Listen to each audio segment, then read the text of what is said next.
बिस्मिल्लाहिर्रहमानिर्रहीम। हेपाट्रोफिक कार्डियोमायोपैथी को डिस्कस करते हैं। साइंस एंड सिम्टम्स देखेंगे, ठीक है। इसके साथ इसका डायग्नोज और इसकी क्या ट्रीटमेंट मैनेजमेंट देखेंगे। तो फर्स्ट ऑफ ऑल सिम्टम्स देखते हैं, ठीक है। इसकी जो सिम्टम्स में फर्स्ट है एक्सर्शनल डिस्पीनिया। क्या डिस्पीनिया, ठीक है, ड्यू टू मतलब सांस में तंगी, एक्सर्शनल डिस्पीनिया, ठीक है। जब कोई क्या करते हैं हैवी वर्क ड्यूरिंग एक्टिविटी, तो इसमें क्या होता है, उसको डिस्पीनिया होता है। और ये क्यों होता है? ड्यू टू डायस्टोलिक डिसफंक्शन, ठीक है। तो हाइपरट्रोफिक कार्डियोमायोपैथी में कौन सा डिसफंक्शन होगा? डायस्टोलिक डिसफंक्शन होगा। ये भी क्या है, ये एमसीक्यू आती है। डायस्टोलिक डिसफंक्शन होता है इसमें, ठीक है। तो इसमें कौन सा गैलोप मिलेगा? S4 गैलोप, ठीक है।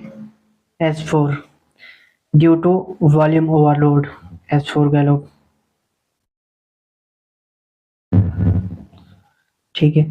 तो इसके साथ एक्सर्शनल सिंकोपी क्या होती है? जब हैवी एक्टिविटी के दौरान क्या हो जाता है, पेशेंट बेहोश हो जाता है due to in which disease hypertrophic cardiomyopathy का पेशेंट। और इसके साथ साथ इसको क्या होता है, एंजाइना लाइक चेस्ट पेन होता है, ठीक है। एंजाइना लाइक चेस्ट पेन जो कि रेस्ट में क्या हो जाता है, उसको ठीक हो जाता है वो, लेकिन ड्यूरिंग एक्सर्शनल क्या होता है, वो बहुत ज़्यादा बढ़ता है। इसके साथ साथ पेशेंट को क्या होती है, पल्पिटेशंस, ठीक है। क्यों क्या होती है? क्योंकि एरिथमियाज, ड्यू टू एरिथमियाज, दो टाइप के एरिथमियाज होते हैं हाइपरट्रोफिक कार्डियोमायोपैथी में। फर्स्ट है एट्रियल फिब्रिलेशन और सेकंड है वेंट्रिकुलर टैकीकार्डिया, ठीक है। ये चीज़ याद रखनी है। फर्स्ट कौन सा है? Atrial fibrillation. ये फर्स्ट और ये सेकंड दो टाइप के एरिथमियाज होते हैं हाइपरट्रोफिक कार्डियोमायोपैथी में, ठीक है। इसके साथ साथ और क्या है, फैटीग। पेशेंट को क्या होती है? फैटीग होती है due to because of decrease oxygen supply to the tissues. और डिमांड क्या हो जाती है, बढ़ जाती है ऑक्सीजन की, ठीक है। इसके साथ सडन कार्डियक डेथ, इसकी क्या है, एक स्पेसिफिक फाइंडिंग है। इसमें क्या होती है, पेशेंट को सडन कार्डियक डेथ होती है, ठीक है। और इसमें क्या होता है, यंग एथलीट्स होता है। कौन सा? यंग एथलीट्स होता है। और इसकी क्या हो जाती है, ये क्लिनिकल केस में होता है। उसमें हमने क्या करना है, फाइंड करना है। अगर एक यंग एथलीट, ठीक है, उसकी क्या हो, सडन कार्डियक डेथ हो, तो वो हम डायग्नोज क्या बनाएंगे, हाइपरट्रोफिक कार्डियोमायोपैथी। ये क्यों होती है इसकी death? Most common cause of death in hypertrophic cardiomyopathy वो क्या है, वो है वेंट्रिकुलर फिब्रिलेशन। ये एमसीक्यूज है, ठीक है। ये भी क्या करनी है, याद करनी है। कॉमन कॉज ऑफ डेथ क्या है इन हाइपरट्रोफिक कार्डियोमायोपैथी? वेंट्रिकुलर फिब्रिलेशन की वजह से होती है, ठीक है। दो टाइप के एरिथमियाज होते हैं। फर्स्ट है एट्रियल फिब्रिलेशन और सेकंड है वेंट्रिकुलर टैकीकार्डिया। इसमें डेथ किसकी वजह से होती है? फिब्रिलेशन की वजह से। इसके साथ साथ साइंस देखते हैं। इनमें फर्स्ट मरमर देखते हैं। मरमर कौन सा होता है? ये होता है सिस्टोलिक क्रिशेंडो डिक्रिशेंडो मरमर। ये कौन सा है? एओर्टिक स्टेनोसिस का मरमर है, ठीक है। और ये कहाँ पे सुनाई देता है? लेफ्ट लोअर स्टर्नल बॉर्डर पे, ठीक है। लेफ्ट लोअर, इसकी ये जो है ना, ये लोकेशन भी याद रखनी है। लेफ्ट लोअर स्टर्नल बॉर्डर पे कौन सा मरमर सुनाई देता है? एओर्टिक स्टेनोसिस का। या हाइपरट्रोफिक कार्डियोमायोपैथी में जो मरमर होगा वो कौन सा होगा? Systolic crescendo decrescendo murmur. और ये इसकी लोकेशन कहाँ होगी, कहाँ पे मतलब ड्यूरिंग अस्कल्टेशन कहाँ पे इसको सुन पाएंगे? लेफ्ट लोअर स्टर्नल बॉर्डर पे। इसके साथ ये जो मरमर है ना, इसके कुछ फीचर्स हैं। ये इंक्रीज करता है स्टैंडिंग और वल्सल्वा पे। इसकी क्या वजह है? क्योंकि प्रीलोड डिक्रीज हो जाती है, ठीक है। तो जब प्रीलोड डिक्रीज होगी तो इस मरमर की क्या होगी, मरमर इंक्रीज होगा, ठीक है। इसी तरह अगर प्रीलोड इंक्रीज कर देंगे या आफ्टर लोड, तो ये मरमर क्या होगा, डिक्रीज हो जाएगा। मरमर क्या हो जाएगा, डिक्रीज हो जाएगा, ठीक है। कौन सी ऐसी कंडीशन है जिसमें ये मरमर डिक्रीज होता है? वो है स्क्वेटिंग पोजीशन या फिर हैंड ग्रिप करेंगे तो इसमें क्या बढ़ता है, जब भी हैंड ग्रिप करेंगे तो उसका मतलब आगे हम क्या देते हैं, रेजिस्टेंस देते हैं। तो उस वजह से आफ्टर लोड क्या होती है, इंक्रीज हो जाती है, ठीक है। तो इस वजह से ये जो मरमर होगा ना हाइपरट्रोफिक कार्डियोमायोपैथी का, वो क्या होगा, इंक्रीज होगा। इसके साथ साथ कौन सा आता है, S4 हार्ट साउंड सुनाई देती है। क्यों? ड्यू टू डायस्टोलिक डिसफंक्शन की वजह से, ठीक है, डायस्टोलिक डिसफंक्शन की वजह से। इसमें कौन सा डिसफंक्शन होता है? Diastolic dysfunction. इसके साथ हम देखते हैं diagnose, how we can diagnose the hypertrophic cardiomyopathy. First जो गोल्ड स्टैंडर्ड है वो है इकोकार्डियोग्राफी, ठीक है, ये इसका क्या है, एक गोल्ड स्टैंडर्ड है, ये क्या है, एमसीक्यूज है, ठीक है, एमसीक्यूज। और इसमें क्या फाइंडिंग आती है?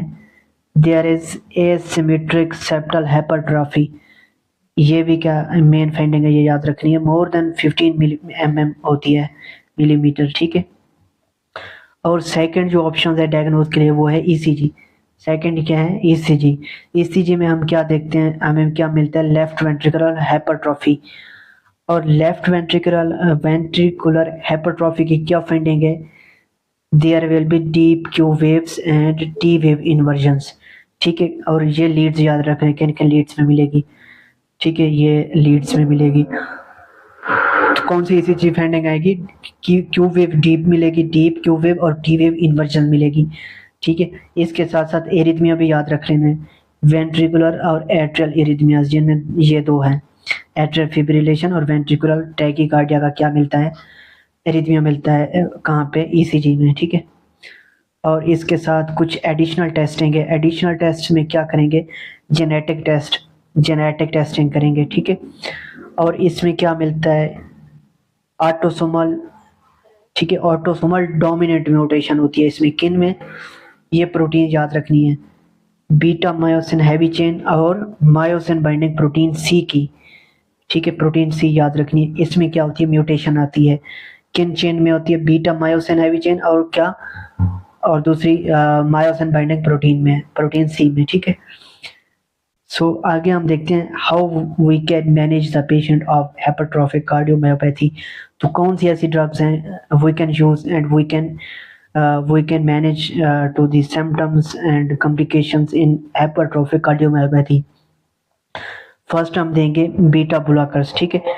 तो बीटा ब्लॉकर्स क्यों देंगे? बीटा ब्लॉकर्स का फायदा क्या होगा? ये हार्ट रेट को डिक्रीज करेगा और क्या करेगा? डायस्टोलिक फीलिंग टाइम क्या कर देगा? इंक्रीज कर देगा। इसके साथ साथ सेकेंड हम यूज करते हैं नॉन डाइहाइड्रोपेरिडीन कैल्शियम चैनल ब्लॉकर्स, ठीक है, ये सेकेंड ऑप्शन है। अगर बीटा ब्लॉकर्स क्या हूँ, कंट्रा इंडिकेटेड हूँ, तब हम क्या यूज करेंगे? लाइक फिरापामिल, डेल्टायाजिम, ये यूज करेंगे, ठीक है। इसके साथ साथ और कौन सी है? डेजोपेरामाइड, ठीक है, ये भी यूज कर सकते हैं। ये क्यों यूज करते हैं? एरिथमियाज के लिए। एरिथमियाज के लिए कौन सी ड्रग यूज करते हैं? वो है डेजोपेरामाइड। और दूसरी लाइफस्टाइल मॉडिफिकेशन भी ये क्या है? इफेक्टिव है to control the hypertrophic cardiomyopathy. तो इसमें हमें क्या किन किन चीज़ों का ख्याल रखना चाहिए? फर्स्ट ऑफ ऑल डिहाइड्रेशन से बचना चाहिए। क्यों? क्योंकि डिहाइड्रेशन में क्या होता है? प्रीलोड डिक्रीज हो जाती है और जो कि ये वर्स कर देती है ऑब्स्ट्रक्शन को, लेफ्ट वेंट्रिकुलर, ठीक है, उसकी जो है ना ऑब्स्ट्रक्शन, मतलब तो ये क्या कर देगी? ऑब्स्ट्रक्शन को वर्सन करेगी, ठीक है। तो जो साइंस एंड सिम्टम्स है वो क्या होंगे? वर्स होंगे। और इसके साथ साथ एक्सरसाइज नहीं करनी, इंटेंस एक्सरसाइज। और दूसरी डायरोटिक्स और वेजोडाइलेटर्स भी नहीं देनी, ठीक है ना। और इसके साथ साथ क्योंकि ये भी क्या करते हैं? ऑब्स्ट्रक्शन को इंक्रीज करते हैं और साइंस एंड सिम्टम्स को क्या करते हैं? बहुत ज़्यादा मतलब क्रिटिकल बना देते हैं पेशेंट के लिए। तो इसका डेफिनेटिव ट्रीटमेंट क्या होगा? डेफिनेटिव ट्रीटमेंट में क्या आएगी?